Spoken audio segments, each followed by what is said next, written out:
Alright guys and gals, welcome to round 1 of game 5 of the Tiny Wars Open Tournament. I am Advanced Warrior. And I'm CJ. And today's game is a will mirror match between magicalpuffin and Manolis109. So, Will, sorry to sound like a... Oh crap, forgot to slow it down. So, Will, sorry to sound like a broken record, but this is something we plan to do. We'll be as brief as we can. Will has a CO zone of 2, gives all of his units plus 10 offense and defense, and gives all of his ground direct units plus 20% offense. So Will is kind of like the direct offensive specialist CO with a nice CO zone of 2. Yeah, and when you say plus 20% to offensive ground units, you mean like addition? Yes. Additionally. Yes. When I said the plus 10% and the plus 20%, they all stack together. But only ground direct units are getting that plus 20%.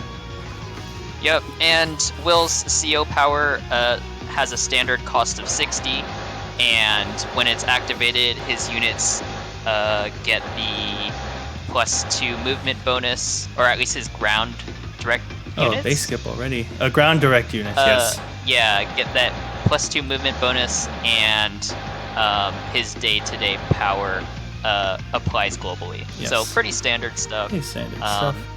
Of course, Will is good with direct ground combat, which is pretty good on this map, as we've talked about several times. So getting into actual game, we've got ourselves a lot of bikes, but I did notice a base skip from magicalpuffin, and another He's base. still doing it. Yep. I saw that they had 3,000. They definitely could have gone with infantry. Unit count is very important because it allows your turns to be more dynamic, and even though infantry are slower than bikes, they could still help out.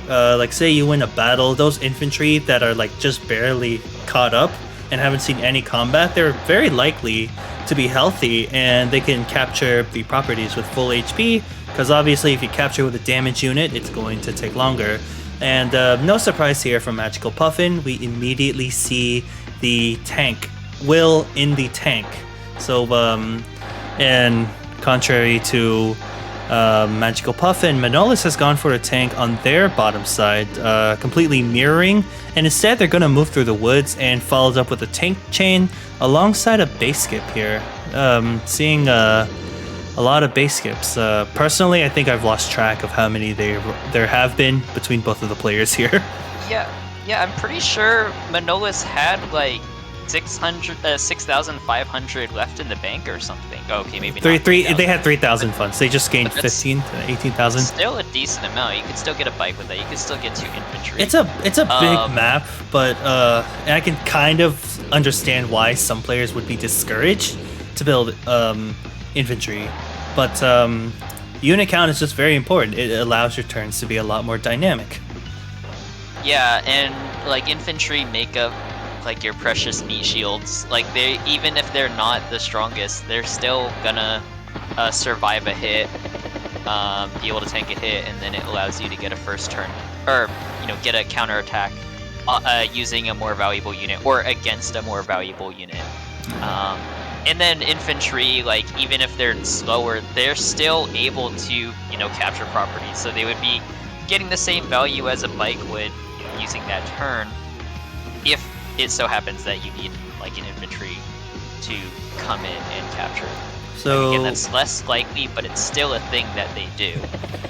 So earlier we saw Manolis go for an interrupt on that infantry in the middle, but that just allowed magicalpuffin to just gain up a little bit of charge, and kind of like what magicalpuffin did, like kept his tank back, but still kept his units in zone range to get that boost.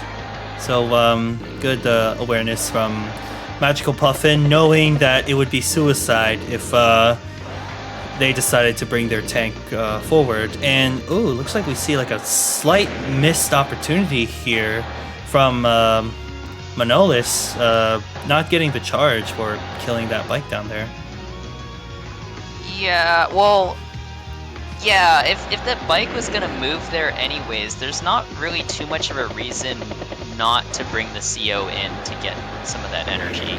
Yeah. Like, the reason why you wouldn't want to do that is because if magicalpuffin could get the first strike with the CO unit on Manolis' CO unit, then that would be great. But like that wouldn't have been possible here, and anyways, that would have been too risky.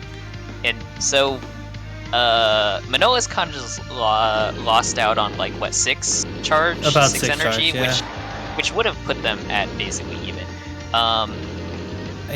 Kind of magical or what? Manolis was also attacking in on the bottom for not a great trade. I think just lost a bike there for no particular reason. As for the missed out energy from the top, I kind of disagree with it a little bit, because if Magical Puffin did first strike Manolis' tank, then that tank just basically overextended. Everything that was around Manolis' tank could easily wipe out Magical Puffin's tank, but now we're seeing some I was about to say some patience, but I would say that Manolis was a little aggressive trying to go for that property that the CO unit is currently sitting on, and now he is down. He is down by tank value.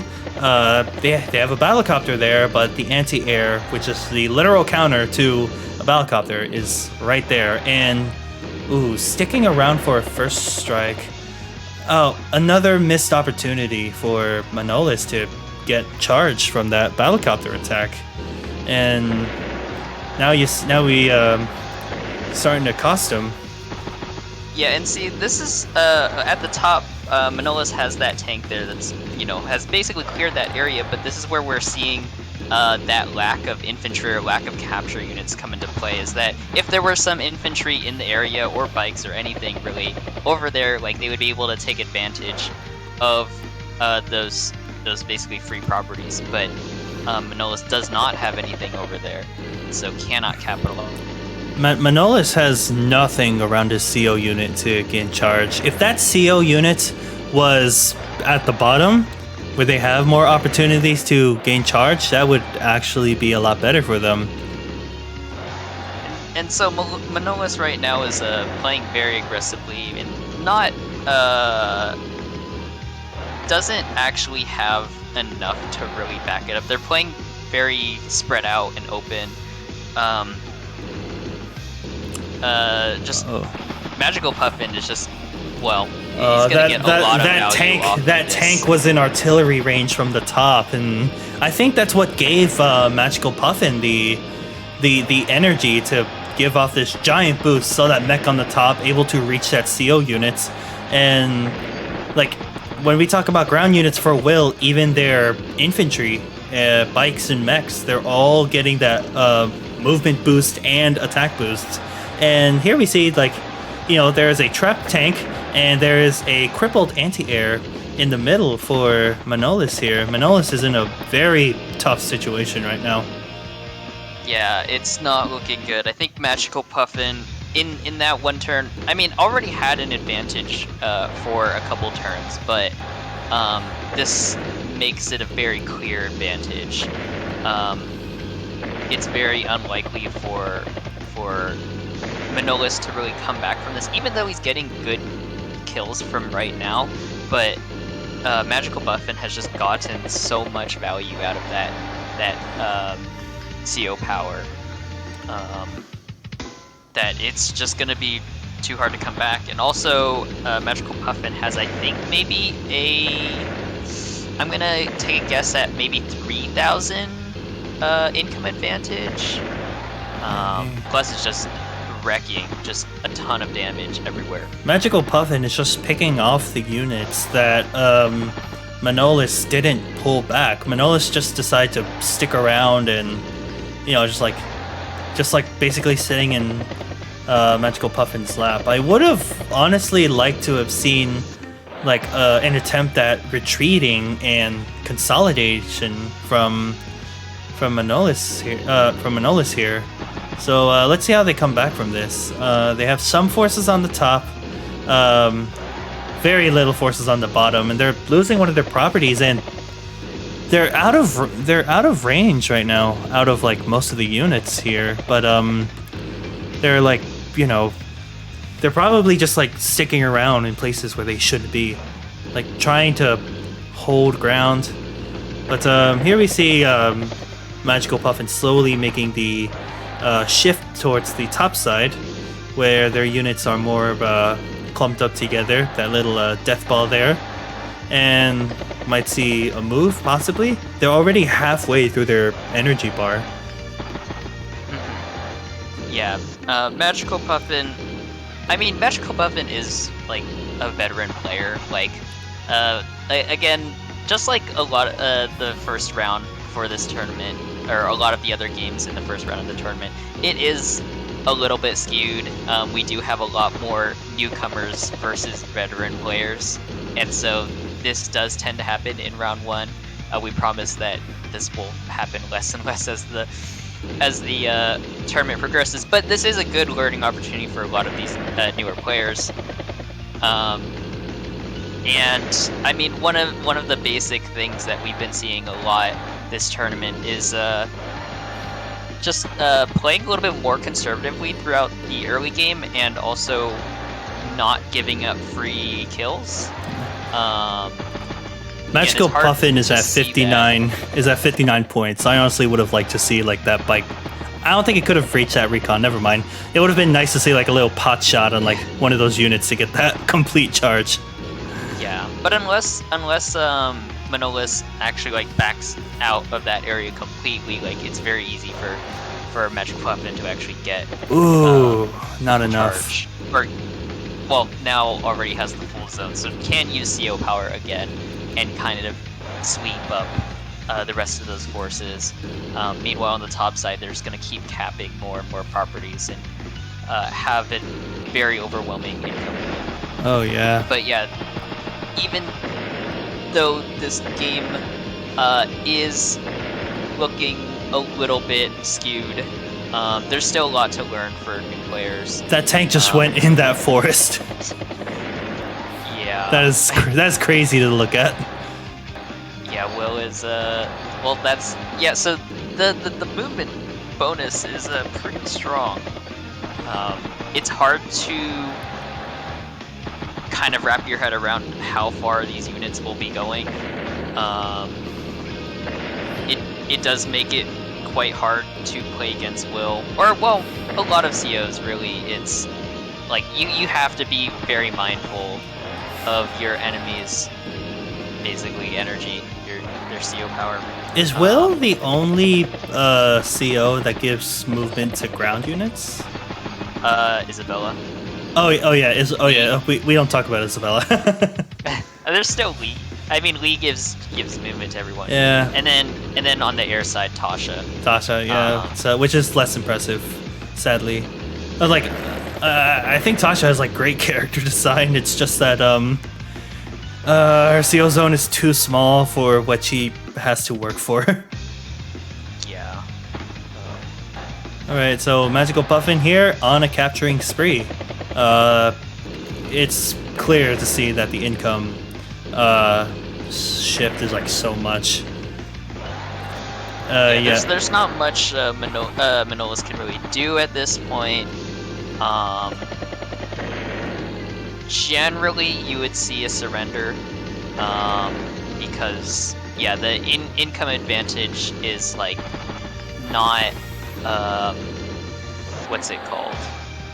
The income advantage is like clear.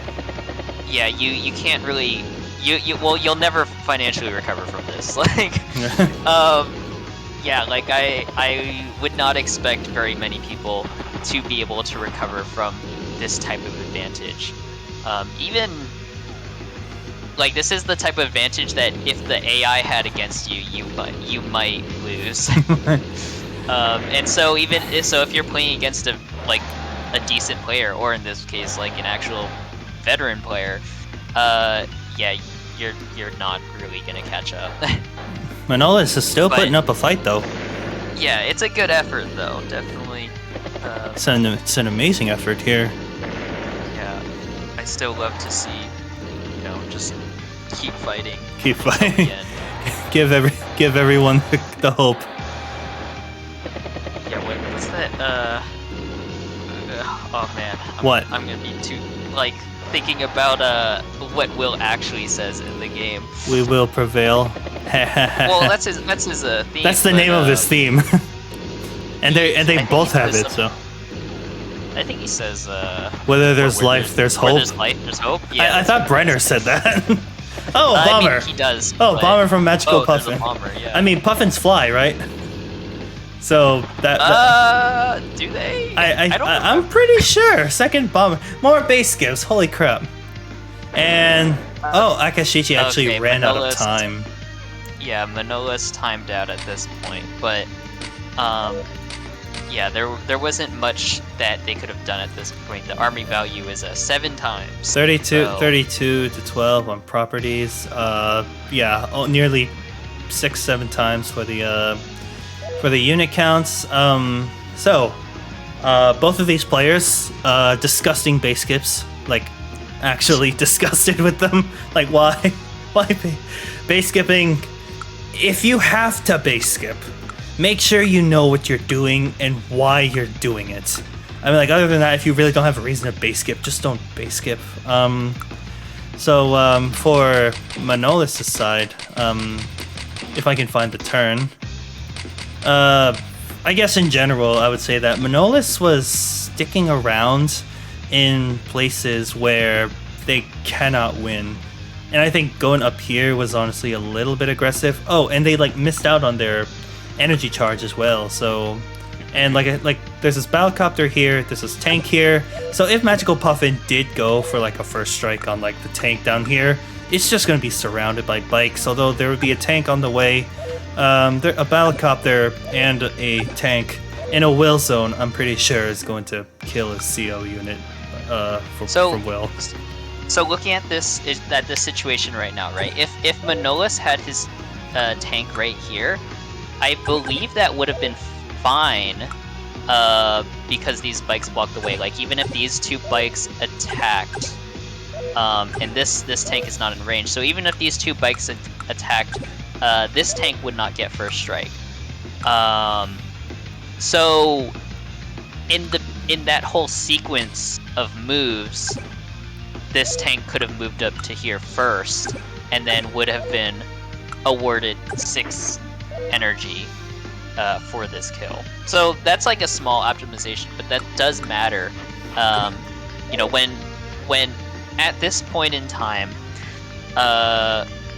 Magical Puffins, at least their energy lead was only 7, then it would have basically evened that out. Of course, there's other elements to what Magical Puffin's lead was at the time. Like, they had a small income advantage, and were harassing at the top, and so Manolis would not be able to get these properties easily. But like, that would have evened up that element. There's always the things that you have to think about when determining like your current position in the game is your energy, your unit count, your unit value, and income advantage or disadvantage. Looking at this situation now, I probably would have liked to see Manolis maybe, like, don't try to stop, get this property. I'd like to see maybe a little bit of a shift and like bringing this tank to like maybe up here and assist in capturing this, because this city here, you're not gonna get it. At this point, it's gonna be really hard to like try to get it. Like let them have the 4 here. You have the 4 here. They have 3 here. And here, Manolis only got 1 here. They already have the 4 properties down there. With these 2 neutral cities, I would have liked to see, like, instead of Manolis sticking around towards this middle-ish area, I'd like to see them shift and try to fight for these properties up here, which we've seen in some previous games is actually a lot closer to player 2 than player 1. Player 1 has all these free, clear roads, but looking at like the actual length tile-wise, player 2 is a bit closer, so they probably would have had a chance shifting up here, fighting for these cities. Yeah, and yeah, we talked about this in, I think, the map review, that like this property here should be solidly for P2. This one is contested for P2. or this one is contested for both players. So is this one, all the way in the bottom left. But this one is very heavily favored towards P1, where this one is heavily favored for P2, and then vice versa on this side. This one's heavily favored for P2, this one's heavily favored for P1. So, you know, generally you really shouldn't go for that unless you're really sure you can get it. So yeah, these two upper properties would have been a better bet for Manolis. However, it isn't easy. Like it isn't just as simple as like, oh, okay, these ones are the ones to go for. Like you do have to have really good positioning in order to properly execute that. There's not easy instructions for that. But yeah, that is our recommendation. If you were to play this map again, and if you were to see a situation like this, try not to dive for those properties that you don't really have a chance at. And don't like stick around and like sit in someone's left. Like if you retreat, retreating doesn't mean that you're losing. It's just that you're gonna like, you know, obviously need to recover. But so long as you like secure the properties that are supposed to be yours, and you just retreat and just like hold on to them, then that's completely okay. Retreating doesn't mean that you're always gonna lose, but conserving your units is one of the good things you can do in Advance Wars. Yeah. Alright guys and gals, that has been round 1 game 5 of the Tiny Wars Open Tournament. Thank you so much for watching. We'll definitely keep uploading more as we go on. I am Advanced Warrior. And I'm CJ. And you all have our warmest regards. Please take care. Thanks for watching. Ciao, ciao.